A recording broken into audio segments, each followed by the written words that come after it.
Obrigado pelo convite, é uma honra estar com vocês. E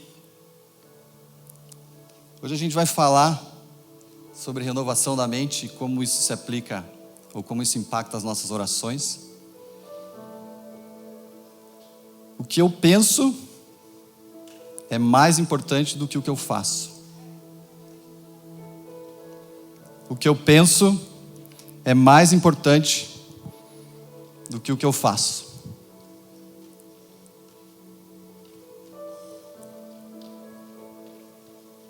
E uma prova disso é o que a gente chama de ato falho. Quem aqui já se viu nessa situação, que você está dirigindo, indo para um determinado lugar, um lugar que você vai todo dia, por exemplo, teu trabalho, e de repente no meio do caminho você se pega pensando, cara, mas eu tinha que estar indo para o outro lado, porque hoje eu não vou para o meu trabalho, hoje eu tenho uma reunião em outro lugar. Quem já se pegou nessa situação aqui? Levanta a mão. Por que isso aconteceu? Porque pela repetição, teu cérebro se acostumou a fazer determinada coisa, mas naquele dia você ia fazer outra, mas o teu cérebro está te levando ao ponto que você normalmente vai. Minha esposa, ela tem uma história engraçada disso, e engraçada agora, na hora não foi tão engraçada. Minha esposa é jornalista, repórter, e trabalhou por muito tempo numa emissora relevante do Brasil. E aí, nos bastidores lá com a equipe, eles falavam o nome da princesa da Inglaterra, Kate Middleton. Eles falavam assim de brincadeira, porque a pronúncia, se fosse falar como inglês, é Kate Middleton. E aí eles brincavam internamente. E, curiosamente, um dia minha esposa teve que fazer uma notícia falando da Kate Middleton. Ela não foi uma matéria ao vivo, foi gravado, mas na hora de gravar, sabe o que ela falou? Kate Middleton. E a pessoa que editou não viu e passou e foi assim pro ar. Por que isso aconteceu? Porque ela repetiu aquilo nas brincadeiras, o cérebro gravou e na hora que ela inconscientemente, né, porque naquele momento que você está gravando, o teu inconsciente ele entra em ação, ela falou da forma que ela costumava brincar. Então, e é isso que acontece com a renovação da mente. Ela pode ser um instrumento, ela é um instrumento poderoso, mas dependendo com o que eu renovo a minha mente, pode me levar a resultados também não tão bons. E Mateus 12:34 fala que a boca fala do que o coração está cheio, do que o coração está cheio. Ou seja, o nosso comportamento vai expressar aquilo que está aqui dentro.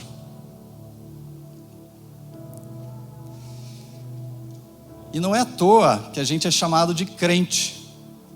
A gente é chamado de crente porque crer, fé, as coisas que a gente acredita são importantes. E elas têm um impacto direto na forma que a gente vive. O nosso relacionamento com Deus, com as pessoas, a nossa vida de oração. Por sinal, as nossas orações, elas seguem as nossas crenças. E por isso que a gente tem que ser um estudante das nossas palavras. A gente tem que prestar atenção naquilo que a gente ora, porque isso vai revelar as crenças que a gente tem. E Romanos 12:2 diz assim: não se amoldem ao padrão deste mundo, mas transformem-se pela renovação da sua mente, para que sejam capazes de experimentar e comprovar a boa, agradável e perfeita vontade de Deus.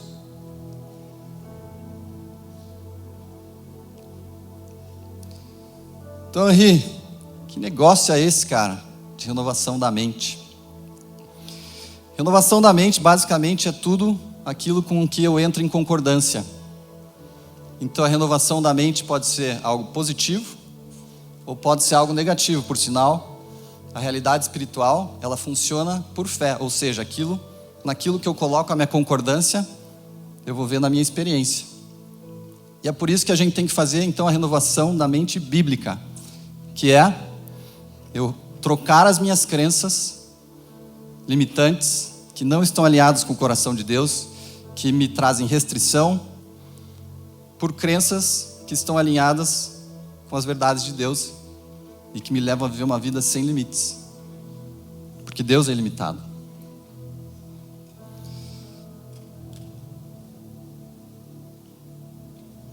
Muitas vezes, crenças limitantes, a gente também fala no meio cristão de mentiras, porque existe um que ele quer te enganar, que ele é contrário ao que Deus quer fazer, e muitas vezes ele influenciou as experiências que a gente teve e a gente constituiu crenças que não são alinhadas com o coração de Deus. Ele se chama Satanás, diabo, demônios. Eles não têm interesse que você avance. Só que, se as nossas crenças estão alinhadas com o coração de Deus, ele vai ter praticamente nenhuma influência sobre a tua vida. E por isso que é tão importante a gente fazer essa troca de crenças bíblicas. Porque se eu tenho uma crença ruim, eu vou ser a maior potestade da minha região. E não Satanás. Que quando ele vier falar alguma coisa para mim, eu vou acreditar e meu comportamento vai seguir.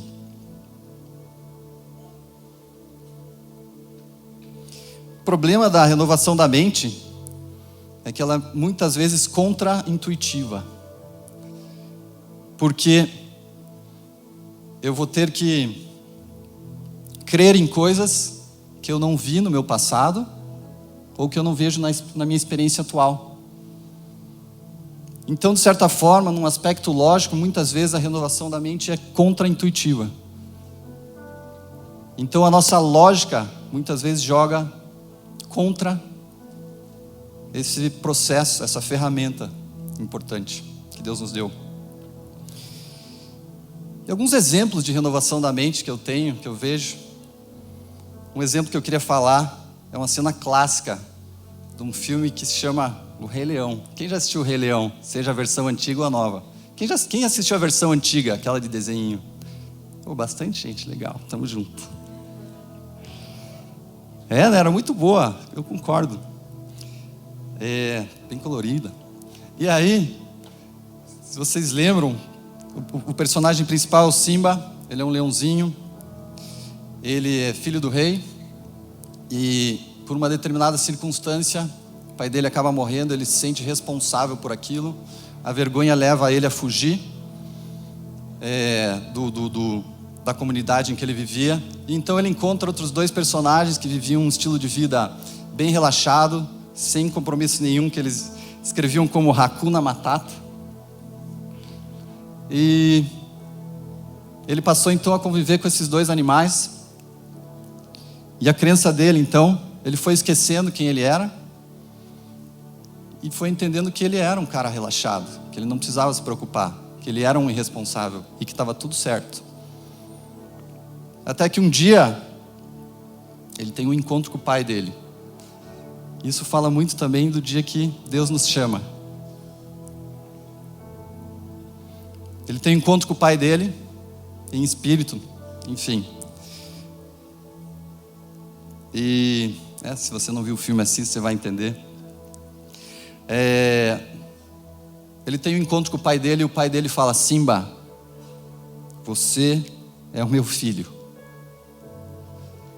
Você é o herdeiro. Esse não é o teu lugar. Você não é um cara relaxado. Você é o rei. O que acontece? Imediatamente, pum! Algo dentro dele fala com ele, ressoa no coração dele. Basicamente, uma mentira que ele acreditou foi quebrada. E ele entendeu: ok, eu sou o rei, eu tenho uma responsabilidade. E imediatamente ele sai para resolver o problema. O comportamento dele seguiu a crença dele.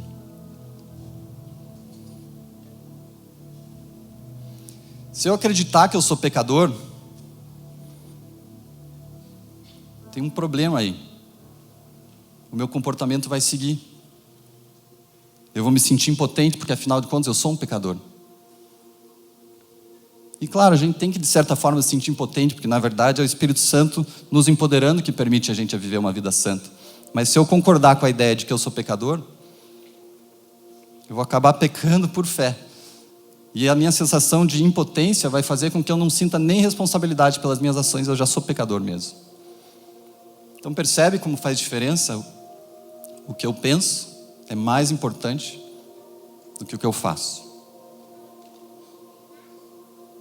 Olha só o que Paulo falou em Romanos 6,11. Considerem-se mortos para o pecado, mas vivos para Deus em Cristo Jesus nosso Senhor.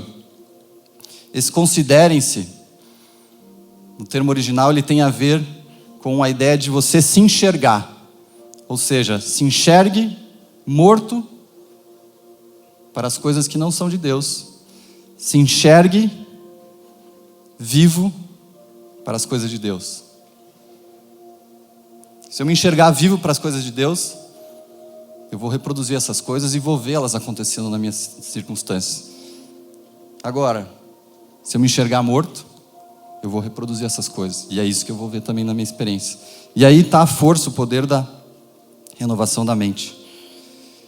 Existem duas formas que Deus promove transformação em nós. Uma delas é a renovação da mente. A outra é quando a gente contempla Deus e, como num espelho, somos relembrados quem somos. Eu não vou falar do aspecto de contemplação hoje, a gente vai falar do aspecto de renovação da mente, que é um aspecto que a gente, de certa forma, tem mais responsabilidade e é um aspecto que eu entendo que Deus colocou para nossa responsabilidade da gente, não sozinhos, é parceria sempre, mas existe um aspecto ativo nosso de renovar a nossa mente e querer concordar com aquilo que Deus tem para nós.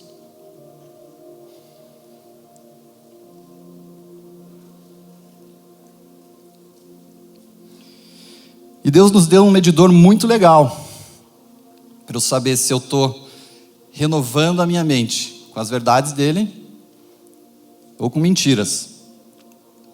Qual é esse indicador? A esperança. Sempre que você perceber uma área da tua vida, uma determinada situação, que quando você olha para ela, aquilo te gera desesperança, desencorajamento, existe uma crença limitante aí. Existe uma crença te impedindo de enxergar a situação como você enxerga. E cabe a você buscar a orientação do Espírito Santo, sabedoria, e falar: Espírito Santo, o que eu preciso acreditar nessa situação para ter esperança? E na contramão, se você experimenta de esperança em várias áreas, isso indica que você está com crenças saudáveis com relação àquilo. E esse é um processo que a gente vai passar a vida toda. Mas a gente vai passar a vida toda renovando a nossa mente. Mas existe um crescimento progressivo. Evolui, fica cada vez mais exponencial, cada vez mais fácil. Mas se eu quero mudança amanhã, eu preciso começar hoje. A minha renovação da mente hoje vai me trazer a uma experiência diferente futura. Nunca vai ter um momento ideal para a gente começar a renovar a nossa mente. A decisão tem que ser hoje. Então eu queria olhar com vocês alguns fundamentos da oração, para que a gente reflita, né? Como é que a gente está nisso? Se a gente está renovando a nossa mente com base nessas verdades sobre oração ou não. E olha, isso aqui não é para condenação. Se em algum ponto você perceber, puxa, eu acho que aqui estou escorregando um pouco na banana, isso aqui não é para condenação, isso aqui é para consciência. Você tomou consciência e agora você consegue cooperar de forma intencional com aquilo que Deus quer fazer na tua vida. E antes de eu falar do primeiro fundamento, eu só queria trazer esclarecimento sobre oração. Oração, algo simples, é a nossa vida de comunicação e comunhão com Deus. Isso é oração. É um termo que a gente adotou para justamente se referir ao nosso tempo de comunicação com Deus. O primeiro fundamento que eu queria olhar com vocês está lá em Mateus 6, 9, 13. Aqui é onde Jesus fala da oração do Pai Nosso. E o aspecto que eu queria sobressaltar aqui é quando ele fala: seja feita a tua vontade, assim na terra como é no céu.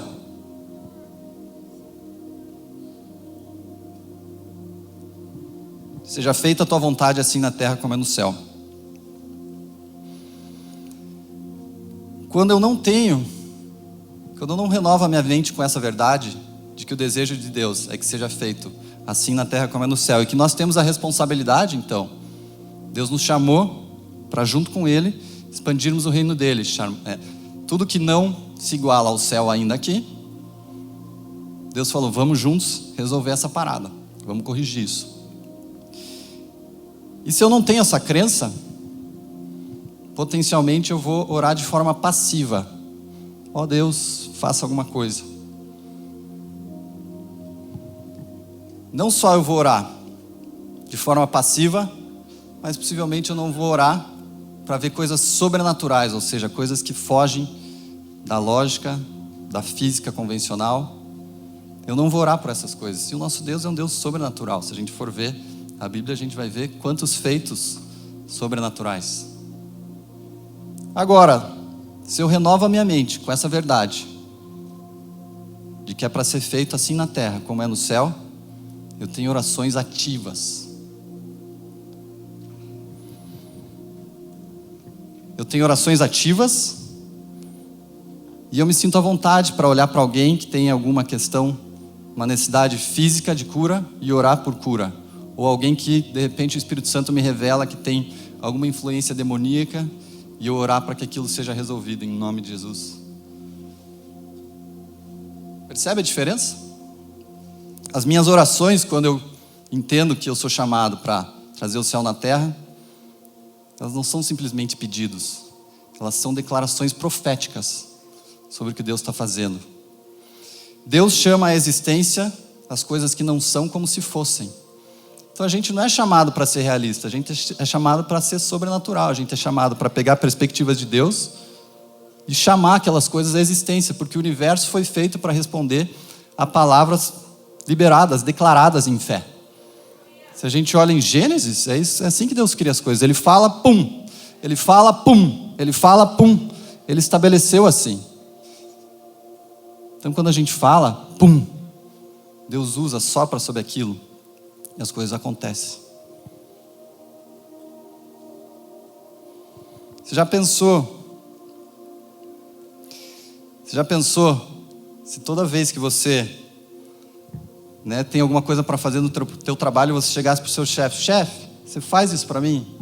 Chefe, você resolve isso para mim? Uma hora ele ia falar: meu, preciso de outra pessoa, não dá para você aqui mais.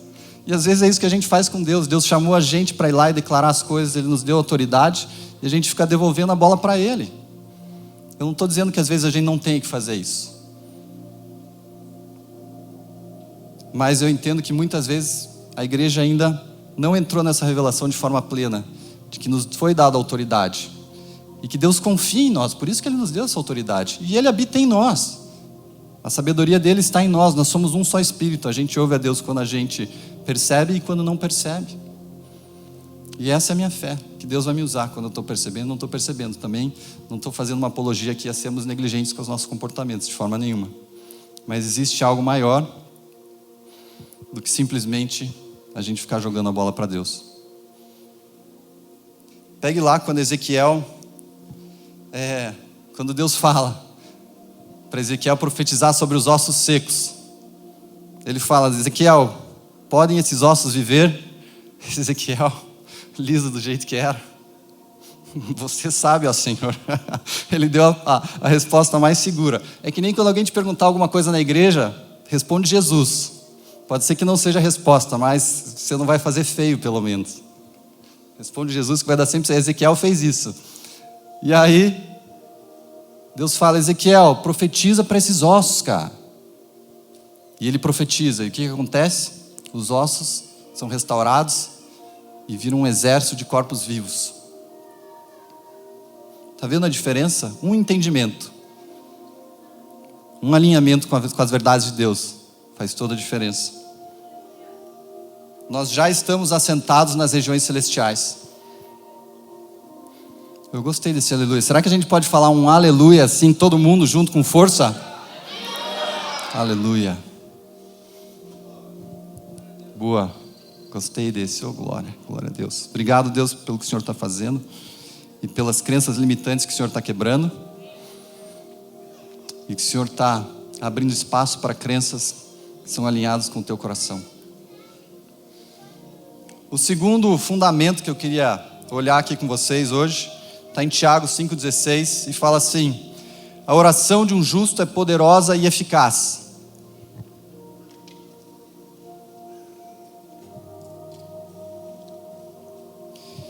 Em Mateus 6, Jesus fala para não sermos repetitivos nas nossas orações, porque o nosso Pai, antes mesmo de pedirmos, já sabe o que nós precisamos.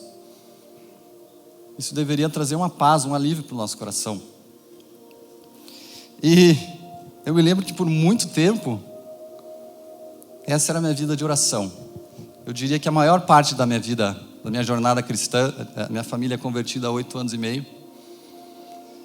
E a maior parte da minha vida cristã, minha vida de oração, eu sempre fui muito disciplinado. Então eu era um cara que ia lá, orava e tal, todo dia de manhã. Só que era da seguinte forma: eu pegava lá o meu papiro, abria lá meu papiro com uma lista grande de todas as coisas que eu queria ver mudança, pedidos que eu tinha. Pá.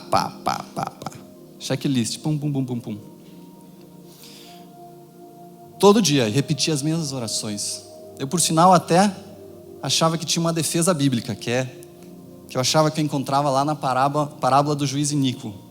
Eu falava: eu vou ser que nem aquela mulher que fica em cima daquele juiz até ele executar a justiça na vida dela. Eu falei: cara, eu vou ficar em cima de Deus e vou repetir tanto que Deus vai pensar: eu não aguento mais não rir, eu vou fazer essa parada porque eu não aguento mais ficar insistindo nessa coisa.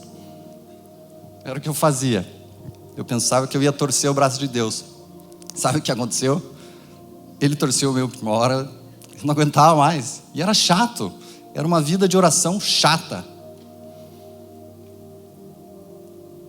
É isso que acontece sem renovação da mente. Quando a gente não entende que a oração de um justo é poderosa e eficaz.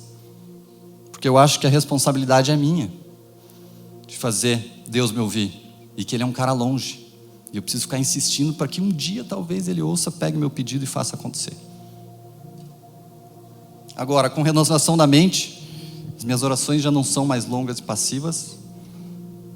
Quando eu renovo a minha mente com esse princípio, as minhas orações, elas são rápidas.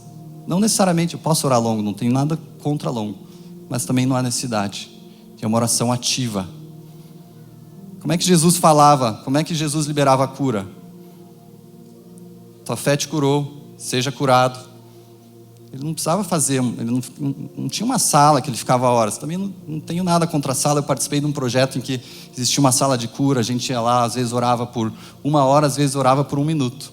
Às vezes levava 1 hora, às vezes levava 3, às vezes levava 1 minuto.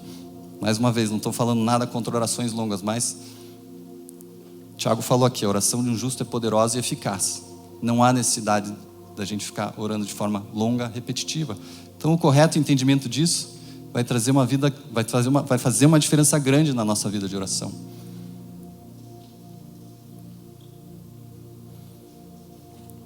Romanos 8, 26 e 27. Fala assim: não sabemos como orar. Esse é o terceiro fundamento, tá? Romanos 8, 26 e 27. Não sabemos como orar, mas o Espírito Santo intercede por nós, de acordo com a vontade de Deus. Eu fiz ele mais curtinho aqui, ele é um pouquinho mais longo, esses 2 versos. Olha só que legal. O Espírito Santo intercede por nós, conforme a vontade de Deus.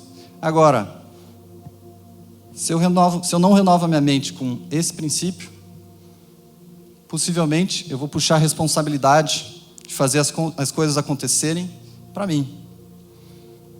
E além do que, a responsabilidade de me expressar com as palavras precisas, eu vou puxar para mim também, como se fosse a minha capacidade de me expressar e falar palavras adequadas que fosse fazer algo acontecer, e não a unção do Espírito sobre o que eu falo. E é justamente isso, é a unção do Espírito que faz as coisas acontecerem. O Espírito habita em nós. Quando nós falamos palavras de Espírito e vida, É a presença dele que está ali. E é isso que faz as coisas acontecerem. A ponto de que eu sei de um testemunho de cura em que a pessoa que estava orando pela outra, na verdade ela nem orou. Ela só falou, fale brócolis. E essa outra pessoa tinha algumas questões religiosas travando ela ali para receber o que Deus tinha para ela, mas ela resolveu falar brócolis. O cara começa a chorar,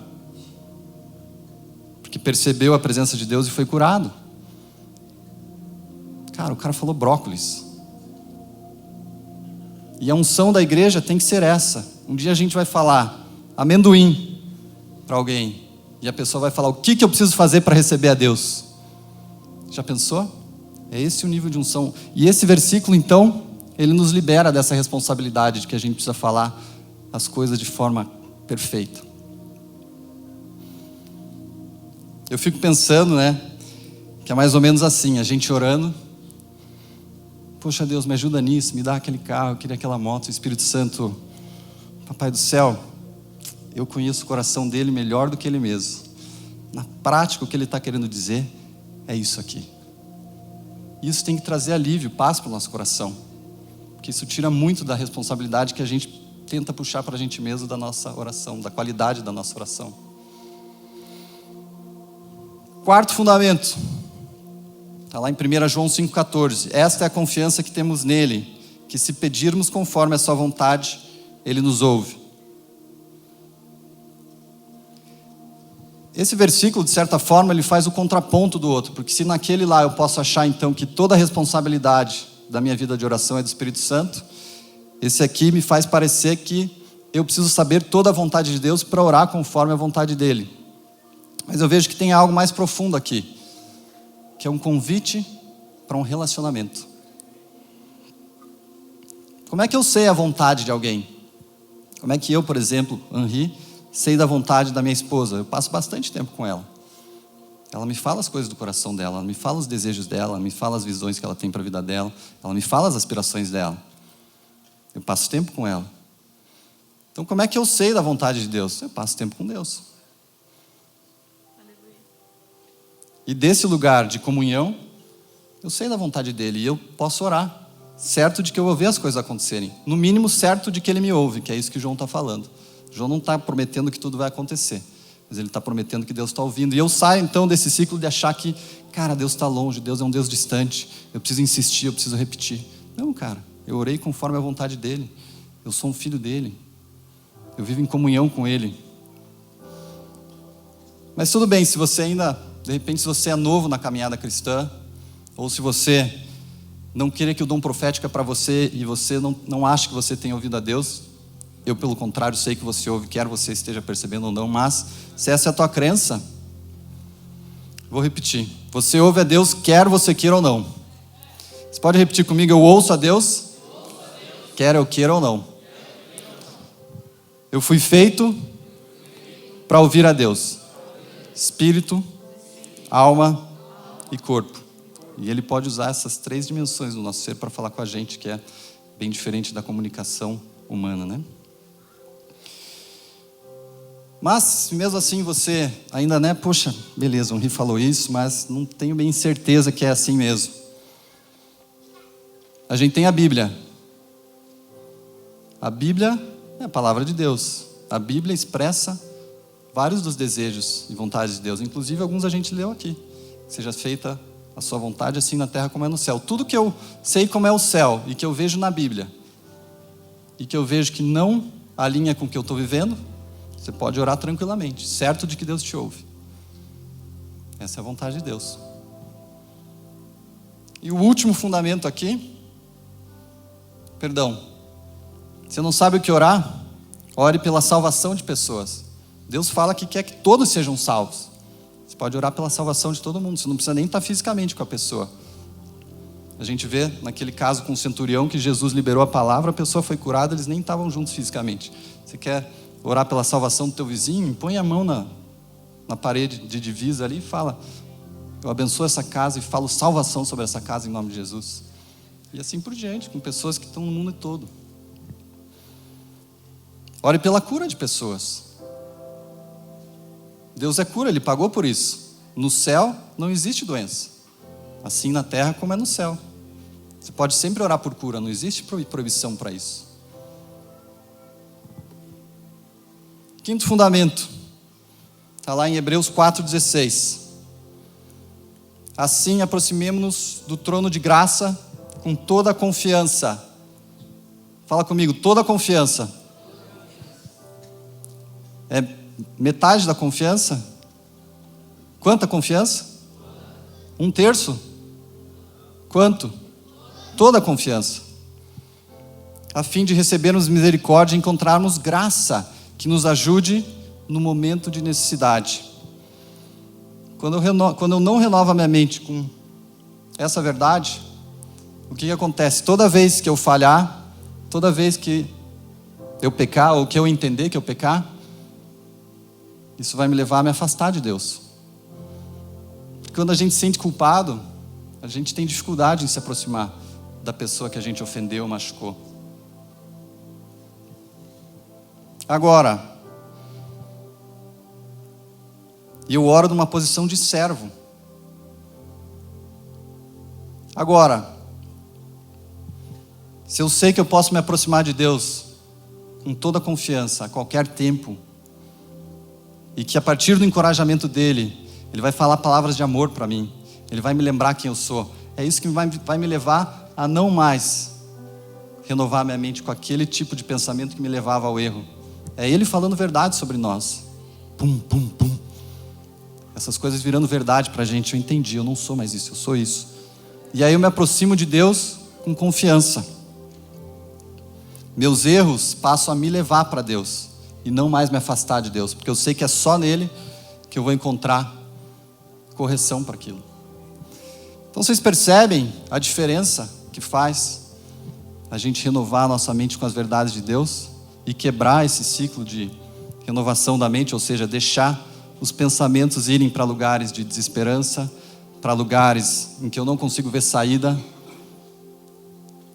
a lugares que não alinham com o coração de Deus. Tem outros fundamentos aqui, eu vou falar bem rapidamente. Marcos 11:24, tudo que vocês pedirem em oração, creiam que já o receberam e assim lhes sucederá. Poderoso isso aqui.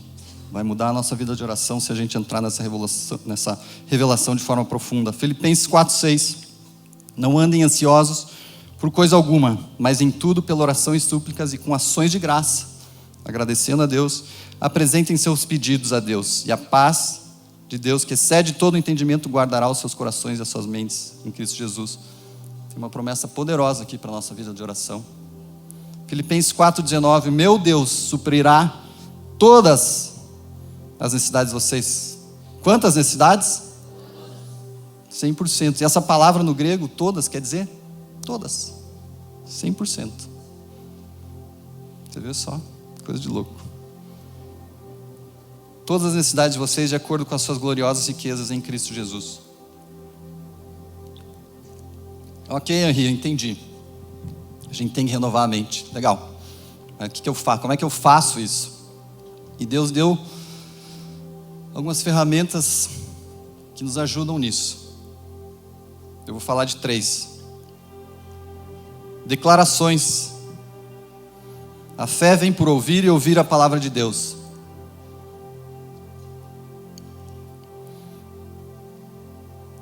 A palavra de Deus é espírito e vida.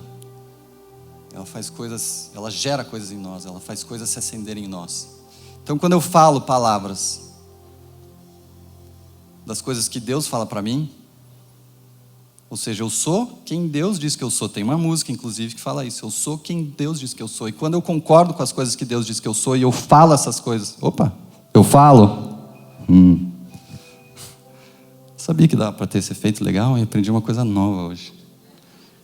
Oi. Quando quiser fazer a voz de Deus, né? Oi. Declarações. Fé vem por ouvir e ouvir. Eu sou um filho de Deus. Eu sou santo. Eu sou puro. Eu sou vivo em Cristo Jesus. Aleluia. Eu não sou preso ao cigarro, eu sou livre. Eu não sou preso às drogas, eu sou livre. Jesus me libertou. Eu não sou preso ao vício, eu sou livre. Eu não sou preso a essa depressão, eu sou vivo em Cristo Jesus.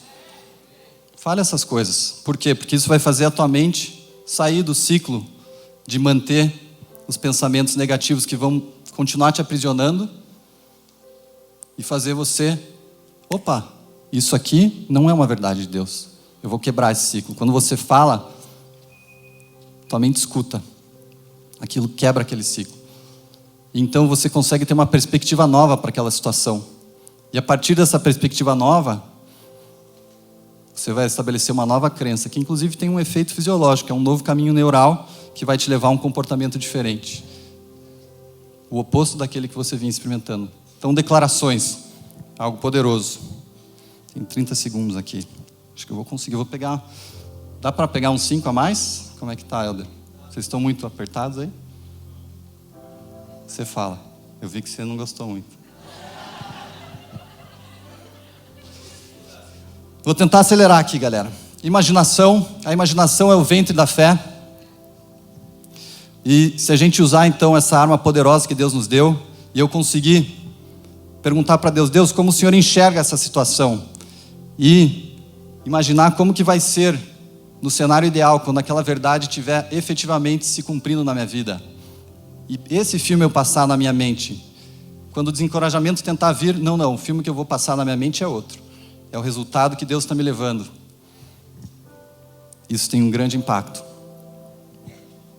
Porque a imaginação é o ventre da fé. Quando chegaram para a esposa do Walt Disney, quando eles inauguraram o Disney World em Orlando, o Walt Disney não era mais vivo. E o jornalista foi perguntar para ela, o que você acha como o Walter reagiria se ele tivesse visto isso aqui? E ela falou, ele viu. Porque ele foi o primeiro a ver aquilo. Se ele não tivesse visto, aquilo não teria acontecido. Então, a imaginação é algo poderoso que Deus nos deu. E por último, as emoções. As emoções, elas servem como um painel de um carro, que mostram coisas que a gente tem que cuidar, que a gente tem que... Quando aparece a luz de gasolina, isso não traz condenação. Você só sabe que você tem que abastecer o combustível. As emoções funcionam mais ou menos da mesma forma.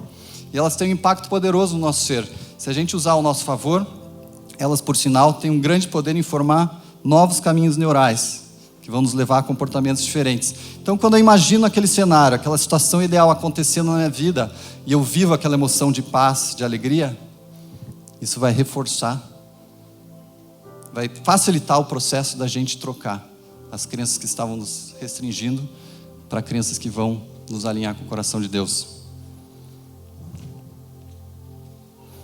Quando eu renovo a minha mente, eu foco no que Deus está fazendo e não no que Satanás está fazendo. Eu agradeço mais do que eu peço, porque eu sei que eu orei, que Deus já está agindo e que agora eu posso agradecer, Deus me ouviu. Eu me deleito no Senhor e vejo Ele realizar os desejos do meu coração. E por último, o que eu quero falar para vocês, que tudo é possível àquele que crê. E essa é uma igreja de fé. Vocês são um povo de fé. Tudo é possível àquele que crê. E eu oro, Espírito Santo, para que a igreja cresça nessa revelação, que tudo é possível àquele que crê. Porque o dia que a gente entrar mais a fundo nessa revelação, e tem algo que o Senhor está fazendo na gente agora, Ele está aumentando essa revelação de que tudo é possível àquele que crê nesse momento. Nós, conforme a gente entrar cada vez mais profundo nisso, nós já somos uma força insegurável. Isso vai crescer e aumentar em nome de Jesus. Se você recebe essa mensagem, fale, eu recebo. Eu nunca mais vou ser o mesmo. Deus fez algo na minha vida. Eu fui transformado e nunca mais vou voltar ao lugar de antes. Amém. Dê um grito de louvor ao Senhor.